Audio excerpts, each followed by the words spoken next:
வாசிப்போம். எபிரேயர். அதனால போன வாரத்துக்கு முன்னாடி வாரம் மோசேயினுடைய பெற்றோருடைய விசுவாசத்தை குறித்து பார்த்தோம். ஏன் அந்த பிள்ளைய பயத்தினால் ஒளிச்சு வைக்கவில்லை, விசுவாசத்தினால் ஏன் ஒளிச்சு வச்சாங்க? ஏன்னா அழகுன்னா என்ன அப்படின்றதெல்லாம் போன வாரத்துக்கு முன்னாடி வாரம் பார்த்தோம்.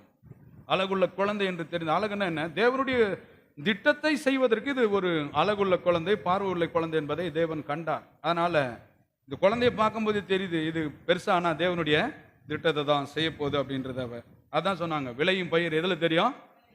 நிறைய பேர் சொல்றது, அது சின்ன பையன் தானேங்க, அவனுக்கு போய் என்ன தெரியும்?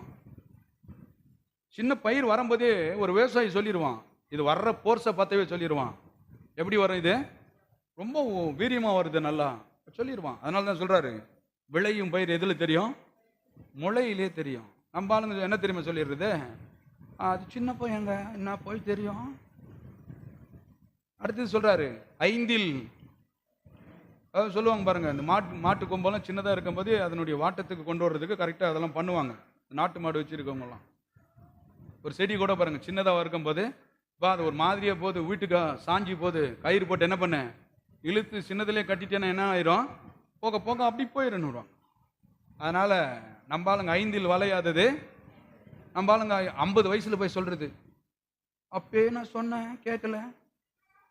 அப்பெல்லாம் நீங்க சொல்லவே கூடாது, வேஸ்ட். அது பில்டிங் மேலே போய் கீழே பேஸ்மெட்டத்தில் ஏதாவது நோண்டி பண்ணிடலான்னா பில்டிங்கே சரிஞ்சிடும். அப்படியெல்லாம் பண்ணக்கூடாது. பார்ப்போம் எபிரேயர். அதனால கோயிலுன்னா நிறைய பேர் என்ன நினைக்கிறாங்க, போய் படுத்துட்டா சுகம் அடைஞ்சிருவாங்க. அப்புறம் இன்னொருத்தர் சொல்றாங்க, உள்ள போய் தலையை காட்டிட்டு வந்துருங்க. என்ன காட்டிட்டு வந்துருங்க? தலையை காட்டிட்டு. அப்புறம் சொல்றது, கடல் தண்ணி அப்படி நினைச்சுன்னு வந்துருங்க காலில் அப்படின்னு. அது சொல்றது, அதை எடுத்துன்னு வந்து தெளிச்சிருங்க அப்படின்னு. என்ன தெளிச்சு என்ன உள்ள போய் பிரச்சனை இருக்கிற இடத்துல போயிருதா? அது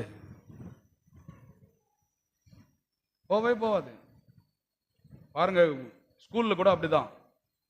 ஒரு நல்ல உயர் ரக காவல் அதிகாரிகளுக்கு பரிசு வழங்கணும்னா கூட்டு பெரிய மேடையில் வச்சு சிறந்த ஒரு காவல் அதிகாரின்னு பிரைஸ் கொடுத்துட்டான்னு வச்சுக்கோங்களேன், அவன் உள்ளம் பூரிப்படையும் பாருங்க, இல்லையா?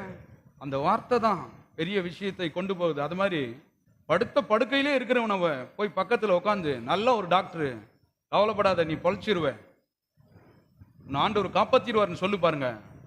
அந்த வார்த்தையை கேட்ட உடனே எழுந்து நடக்கணும் போல தோணும், சாப்பிடணும் போல தோணும். எனக்கு ஒன்றும் இல்லை, டாக்டரே சொல்லிட்டாரு. எது நம்பிக்கை கொடுக்குது? வார்த்தை. அப்ப கேட்கிற வார்த்தை தரமா இருக்கணும்.